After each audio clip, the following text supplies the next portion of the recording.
thrilled and honored to introduce Congressman Xavier Bacerra, our honoree for today's luncheon. Congressman Bacerra was elected by his colleagues as vice chair of the Democratic Caucus, the fifth ranking Democrat in the House of Representatives. Imagine, elected by his colleagues, mounted a campaign for this very, very important post. He brings 2 decades of public service experience to mounting and developing the legislative and policy agenda for the caucus. He represents the 31st District of California, elected in 1992 for that post. In a recent interview, Xavier talks about his role as the vice chair of the Democratic Caucus and how he gets to know every member of the caucus in that position. Also, he gets a feel and a pulse for the Congress. He is at the leadership table, developing the nation's policies, the Congress legislative agenda. It is an impressive position. We're so proud. Serves alongside Leader Nancy Pelosi, the nation's first woman in this important position. I can go on about Xavier's work on the powerful Ways and Means Committee, where the nation's tax, health, income security, the future of Social Security, and trade policy are debated. But I most wanted you to get to know some of the amazing qualities of this leader, who I am proud to call one of my mentors. I worked for Xavier when he was chair of the Congressional Hispanic Caucus in 1997. I was the executive director.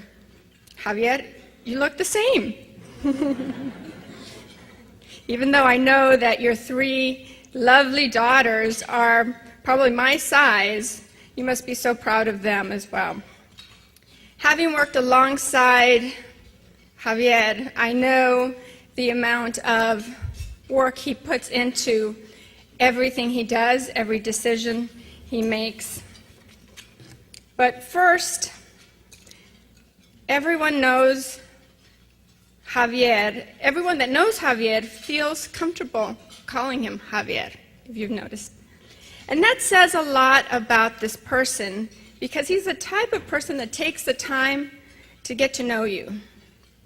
He takes the time to learn the impact that national policy has on real people. Second, everyone who knows Xavier will agree that he brings incredible intellectual capacity, again, to everything he does. Third, everyone who knows Xavier calls him a champion of causes, a champion for his district, for Los Angeles, for the nation, for the Congress, for the Latino community. We all thank you for your leadership in mounting what we now have as legislation to help push the Latino Museum for the first time, a museum that will capture the contributions of Latinos in this great nation.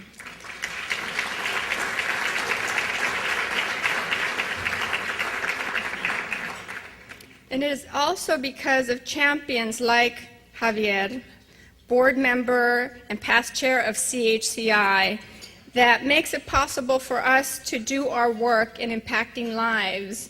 Just wanted to mention CHCI is about success stories. Some of them are here today. Stephanie Valencia was mentioned earlier. She's one of our alumni from CHCI. Stephanie, we're very proud of you. Gabriela Gomez, who was recently announced for Assistant Vice President, Department of Education, Congressional Affairs. Luis Campillo, who works for Mickey Ibarra. All of these individuals and more got these opportunities because of leaders like Xavier, Charlie Gonzalez, the other board members on CHCI, because they take the time to give back. Xavier was featured last week in Politico magazine as one of the 4 members mentioned, rising stars and future potential Speaker of the House. We really wish and hope for that. We will be there with you.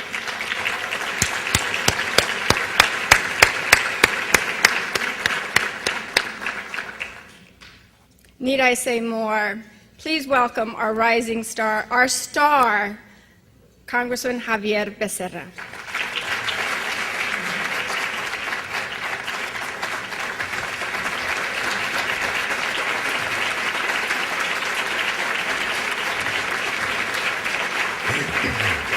Thank you.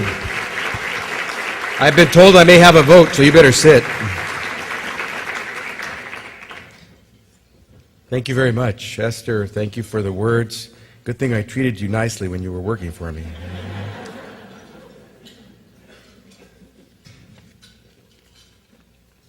It's great to see all of you here. To Mickey Ibarra and the Latino Leaders Network, congratulations on the success of an idea that has now become something that we all benefit from when we eat the fruit of these great luncheons. To all the sponsors who make it possible, especially our 2 main sponsors, Coca-Cola and Verizon. To Peter, thank you. To Rudy, thank you. You know, this is the kind of party Rudy is accustomed to throwing. The only difference is that people showed up to this one. Only a Bacerra can say that to another Bacerra. Huh? Okay, don't you try that. I've been told that we may have votes soon, so I probably will keep my remarks a little briefer than I expected. But I've also, for those Tejanos who are in the room, I've learned very well from a Tejano who once said to me, remember, your speech is no different from that longhorn steer that we're accustomed, the horns on that longhorn steer that we're accustomed to seeing in Texas. A point here, a point there, and a lot of bull in between. So remember what you say. I know that Congressman Mike Honda was here, I believe had to leave, and Congressman Filner, I believe, also came by. I want to thank them for having come and recognize the importance of this luncheon. To Ambassadors Sarukan and Descayar, I want to say thank you for being here as well. To all of you, leaders in your own right, thank you for being leaders and recognizing the importance of coming together to network and learn from each other. I think we're all very blessed. I know for a fact I am very blessed. It's really interesting. You're always told, once you start to have an opportunity to do things, don't forget from where you came. Don't forget. And for many of us, I know for me, those origins were very, very humble. My father got to about the 6th grade. My mother came from Guadalajara, Jalisco, Mexico, when she married my father at the age of 18. And while they never had a lot to give, they always gave back to this country. But what I have learned is that too often we're so busy trying to remember from where we came that we forget to leave a little bit of room to work towards where we have to go. Sometimes we're a little too humble. Sometimes we're a little too appreciative of what we've accomplished. Sometimes we forget that a lot of it was as a result of our own effort. People helped, but recognize when the force of your own will and the sheer effort behind your tenacity has given you a chance to be where you are. Not long ago, my daughter who plays softball, she's in the 4th grade, was at bat, and a good friend of ours, a neighbor friend of ours, he's always trying to cheer on the team, and he would always yell to all the kids, and when Natalia, my daughter, got up to bat, he said it the same thing, and it struck me when he said it, when I started thinking about some words I was going to give at a future speech. He'd always get up there and by the diamond and say to the kids, be a hitter, be a hitter, because most of the time these kids, when they pitch, they don't throw anything but balls, and so all the kids just watch and they get on base free because there's so many balls that are thrown, they don't have to worry about strikes. So he's always telling them, be a hitter, be a hitter. Be a hitter. I want to be a hitter. I want to remember my humble origins. I want to thank those who made it possible for me to rise. I want to help those who didn't get helped. But I want to be a hitter.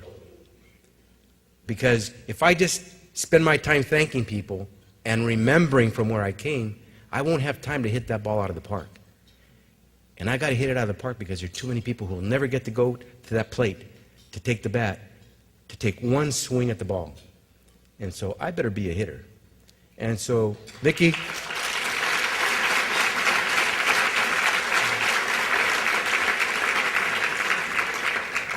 I say to you, thank you for being a hitter and knowing the importance of bringing all of us together so we can all have our turn at the plate.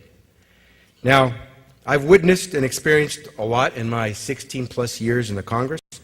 I've halted legislative activity on the floor of the House to defend legal immigrant seniors, elderly who were being told they would have to lose their supplemental security income so we could pay for the unemployment benefits of people back in 1993 when we were suffering through another recession. I captained the defeat in 1994 of a proposal on the floor of the House to bar children from attending school simply because they happen to be the children of immigrants, whether legally here or not. I stood up against the impeachment of a president of the United States. I experienced the shock and eerie silence of an abandoned Capitol grounds on September 11, 2001. I challenged a president's rush to war in Iraq in 2002 as one of only 128 to vote against a resolution to authorize war in Iraq out of 435. I stood up early to help elect the first president of the United States of color. I authored and helped pass the legislation you've been told about that establishes a commission that I hope in the near future gives us a chance to break ground on what will be the Museum of the American Latino here in Washington, D.C.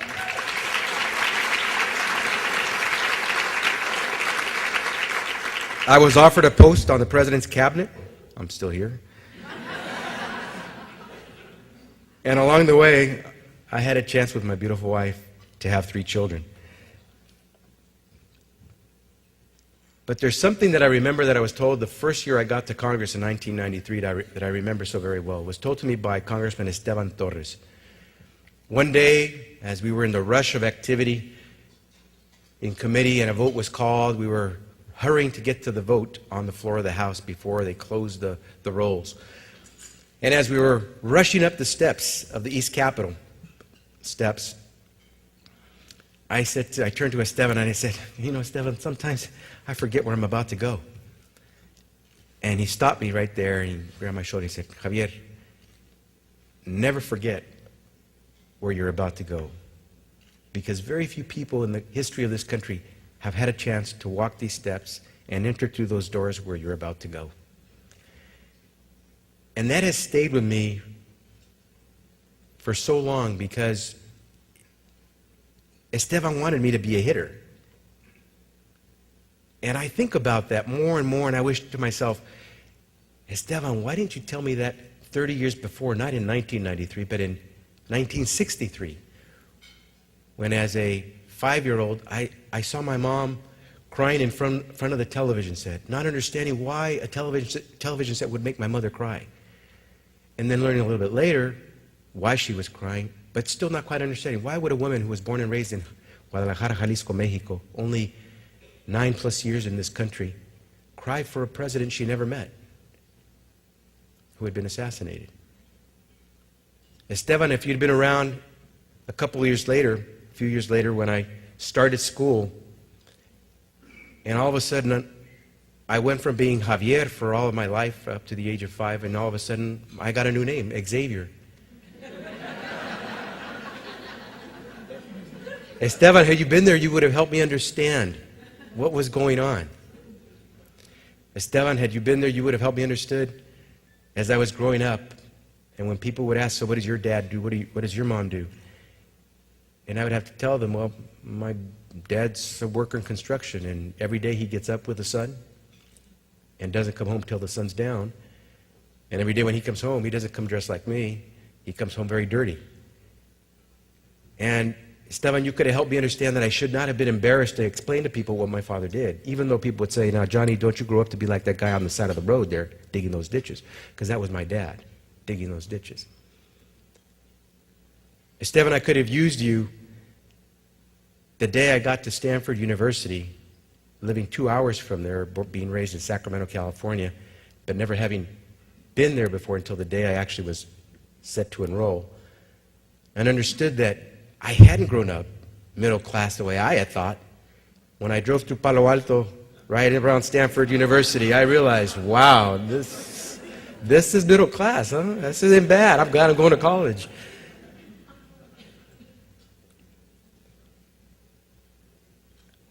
I could have used Esteban Torres' words a little earlier. I suspect a lot of us could have used the words of someone like Esteban Torres a little earlier to tell us, be proud of who you are.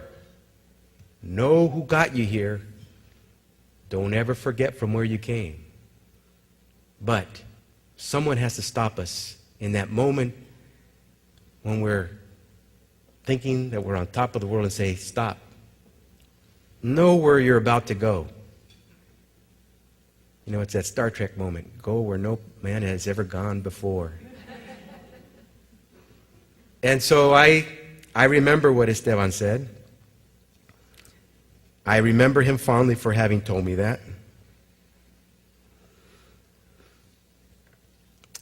And today, I can tell you a few stories of what it means to now know what it means to go forward. Today, when someone asks me, well, so what did your father do? I say, he built America. He built America, because he really did. I don't know about some other folks, but I know my dad put shovel in the ground, put pick on the hard dirt, and every day he built America. And one day,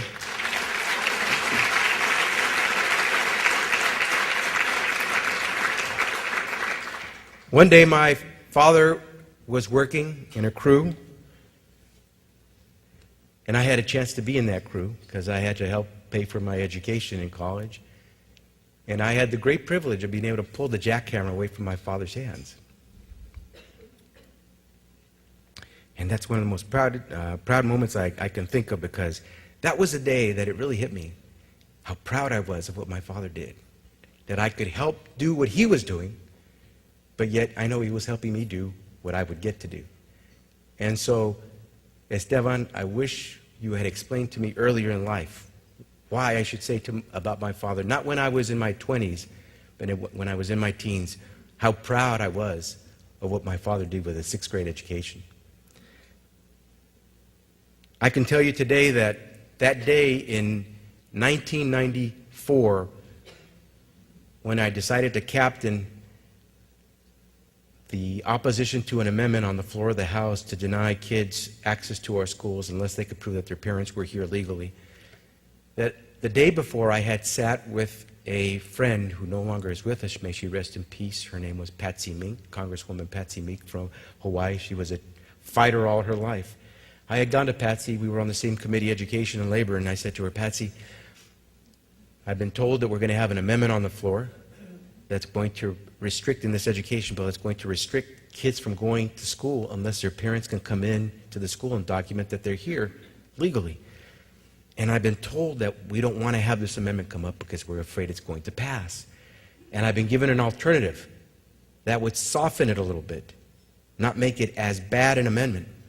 And Patsy Mink, she was about 4'9", there's a power plug all the way through, and she said to me, Javier, you just got here, right? Did you come here to compromise your values so soon? And, I'm looking down at her and I'm thinking, oh my God, this little lady's telling me what to do.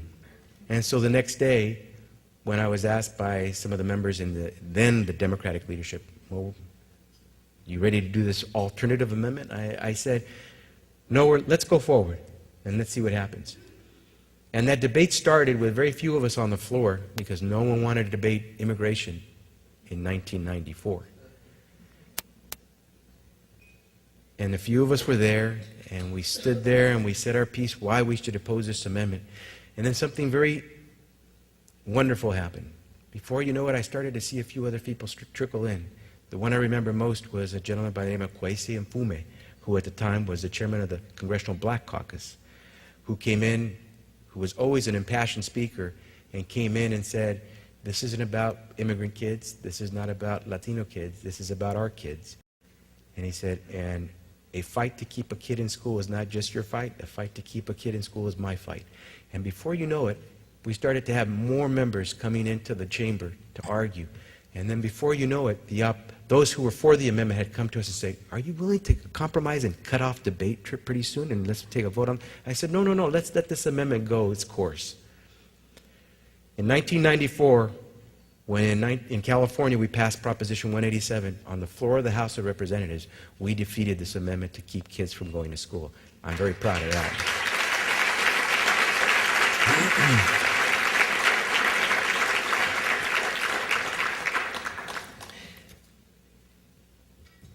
You learn a lot, but you don't realize it till a lot later, until someone like Congressman Torres stops you and tells you and wakes you up. I remember in 1990, I had gotten elected to the state legislature. And shortly after taking office, I started going around the district, and I had a chance to go to a Chamber of Commerce luncheon to meet many of the people in the city of Alhambra, which I represented at the time in California. And I was having a good time meeting some folks in a small crowd. I had one woman say to me, you know, we really like you as our congressman. You blend so well. And I remember thinking at the time, compliment? Insult.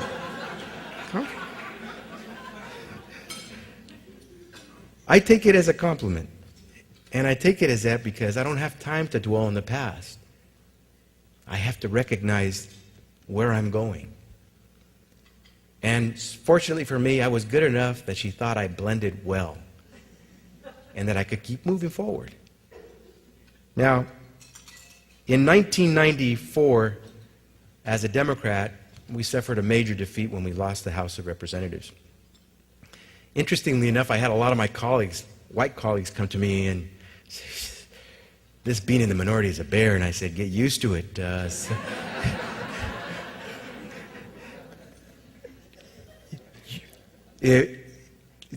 was one of the times when I put things in context, that life is not so bad. I have gone through things that some are barely getting to experience. They're babes in the woods when it comes to some of this politics. We've had to go through this for so long in our life. When I turned 18 and went to Stanford University, I regained my name. I became Xavier Bacerra again. Why? Because I realized I'm Xavier. I'm not Xavier.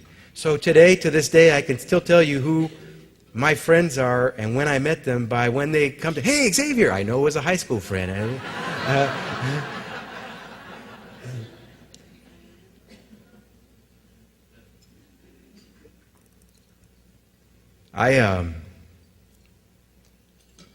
I suffered some real humiliation when I was in the 4th grade, when being in the band and having performed for all the parents on that school night, we had finished our song. And you know, in those days when you're in 4th grade, you could play maybe a range of 5 notes, and so it's basics, I want to hold your hand. And we had finished. We were all leaving the stage from the sides. My parents, who rarely had a chance to come to anything I did in school, were there in the audience. As we're walking down the sides of the auditorium, filing out, I see my mother get up. In the crowd, all the crowd's clapping, I see my mother get up. And then I see her start walking through the people that you're seeing there towards where I'm heading. And it's one of those things where it's like a guided missile kind of thing, where it's heading same direction. And I said, oh my God, Mom, sit down, Mom, sit down. And before you know it, she caught me. All those who are for Star Wars should know my mom, because you know how to really make that Star Wars process work. She caught me. She gave me this big bear hug and this great kiss. Mijo, Estamos tan orgullosos de ti. Ay, man. I said, oh, Mom, why did you do this? This is the most embarrassing thing that could happen. Afterwards, we're all celebrating having the little lemonade and Kool-Aid and cookies. And I say, Mom, God, why did you do that? Mom, now I can't go talk to my friends. And I was so embarrassed. He said, mijo, ¿qué querías que haga? Sentíamos algo tan, she couldn't say it, tan orgullosos. Nunca te habíamos visto tocar. We had never seen you perform before. I said, oh, when you're in fourth grade, it doesn't make any difference. Oh, Mom. Like that jackhammer incident, I now realize why my mother was so determined to make it through that line of parents and get to her son. Because I think she saw many things that could come for that child. She started with so little. They came from Mexico when my father married her with nothing. And so to build up was for them a major achievement. And so when I was graduating from Stanford University, actually I deserved to get a hug because I wasn't sure I was going to get out, but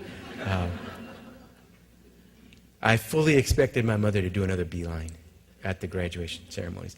She was very good. She didn't. She spared me, but I would have been okay with it by then because I had learned to understand and appreciate that hug. But the reason I mention that story about fourth grade is because today I have a fourth grader, my daughter Natalia, who's a softball player. And I want to mention this story to you as I come close to concluding my remarks. We recently told our three daughters, my wife and I, that we're going to move the family back to Washington, D.C. because it's just too much of a bear to go back and forth every week, and try to really spend enough time with family and still do work in the district at the same time. And while we actually lived here as a family in the late 90s as well, in fact, my fourth grader was born in Washington, D.C. before we moved her back at a very young age. Now they're teenagers. Almost all of them. The 11-year-old's the only one that's not a teenager, and it's a little tougher. They've got their own life. And it wasn't something they wanted to accept readily. And as much as we expected our oldest, this now 16-year-old, or about to turn 16, to give us the most difficulty, breaking her up from her friends, those relationships, she's becoming very independent, it was our 11-year-old who was insistent, you're not going. No, we're not going to do this. We're going to stay. This is where we are. This is where we live. We're going to stay. We're going to stay. And over the course of several weeks, kept talking about it. The older one started getting better. Okay, well, we're going to get our own room. Okay, and but the little one, I don't know why you guys keep talking like that. We're not going anywhere. We're not going. One day, I came back from D.C. and I told Carolina, my wife, and the girls, I went and saw some homes. There's some pretty nice ones out there. And the older one said, well, let us see the photos of the homes. And we showed them. And the little one didn't want to see them. Didn't care to see them. We're not going. I don't know why you guys are looking at that stuff. And finally I said, Mija, we're going to go. I would really love it if you would take a look at these photographs. Give me a sense of what you like and what you don't like. She left. My wife and I are looking at each other. What do we do? Just give her time. We just go with the flow. And so later that evening, at night, it was Sunday night, so I was getting ready to take the red eye back to D.C. I was working on the computer upstairs in the office, and Natalia comes up to the room. And I'm working, I turn around, I see her. She comes up to me. She doesn't say a word. She has a little tiny piece of paper, and she hands it to me. And then she walks away. What the heck is going on? I open up the little piece of paper, and there written on there is one word with an exclamation point. Congratulations. I had just gotten elected to be vice chair of the Democratic caucus, and that solidified our decision to make the move to Washington, D.C. And I still have that little piece of paper where she said congratulations, because she still doesn't want to move, but I think my daughters, I hope, my wife and I are working as a family to know what's coming next. That as much as we want to remember our humble origins, as much as my daughter doesn't want to leave what is secure, as much as we sometimes don't want to deal with the unexpected, feel like we're going to lose that amendment, as much as sometimes it's more comfortable to remember and only remember from where we came. Natalia, Maria Teresa Becerra, my mother, Manuel Becerra, my father, and I hope Xavier Becerra have learned what Esteban Torres tried to tell me that day in 1993. Don't you ever forget where you're about to go. And so, as we move forward, it's not to talk about what we've accomplished or what I've experienced. It's to talk about what's coming next. Those kids who in 1996, as immigrant children, were denied access to health care simply because they were immigrant kids, this year, with a new president, are now back receiving health care under the S-CHIP program with the signature of President Barack Obama.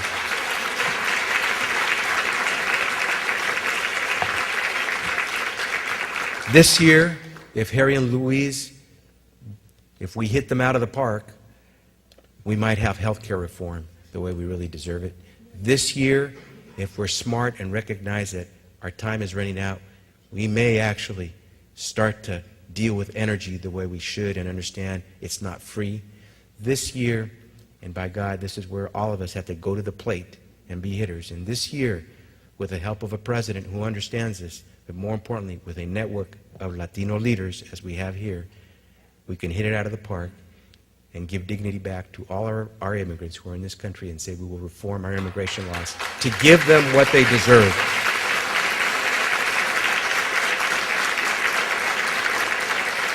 And so I want to thank you for letting me come and chat with you about my experiences, but more importantly, I just wanted to let you know Esteban Torres is still in my mind.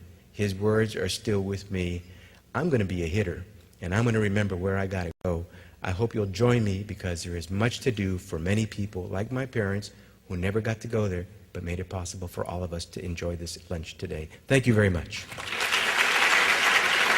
Javier's work on the powerful Ways and Means Committee, where the nation's tax, health, income security, the future of Social Security, and trade policy are debated.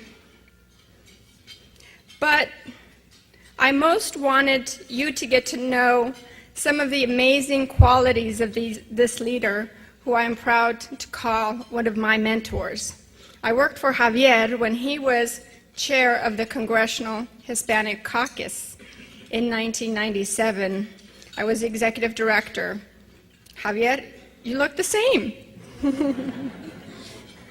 Even though I know that your three lovely daughters are probably my size, you must be so proud of them as well. Thrilled and honored to introduce Congressman Xavier Becerra, our honoree for today's luncheon. Congressman Becerra was elected by his colleagues as vice chair of the Democratic Caucus, the fifth ranking Democrat in the House of Representatives. Imagine, elected by his colleagues, mounted a campaign for this very, very important post. He brings 2 decades of public service experience to mounting and developing the legislative and policy agenda for the caucus. He represents the 31st District of California, elected in 1992 for that post. In a recent again, to everything he does. Third, everyone who knows Xavier calls him a champion of causes, a champion for his district, for Los Angeles, for the nation, for the Congress, for the Latino community. We all thank you for your leadership in mounting what we now have as legislation to help push the Latino Museum for the first time, a museum that will capture the contributions of Latinos in this great nation.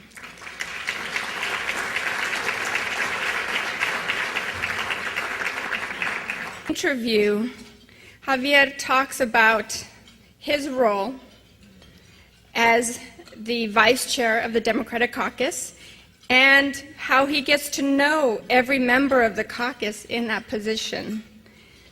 Also, he gets a feel and a pulse for the Congress. He is at the leadership table developing the nation's policies, the Congress legislative agenda. It is an impressive position. We're so proud. Serves alongside Leader Nancy Pelosi, the nation's first woman in this important position. I can go on about Xavier. Having worked alongside Xavier, I know the amount of work he puts into everything he does, every decision he makes. But first, everyone knows Xavier. Everyone that knows Xavier feels comfortable calling him Xavier, if you've noticed. And that says a lot about this person, because he's the type of person that takes the time to get to know you. He takes the time to learn the impact that national policy has on real people. Second, everyone who knows Xavier will agree that he brings incredible intellectual capacity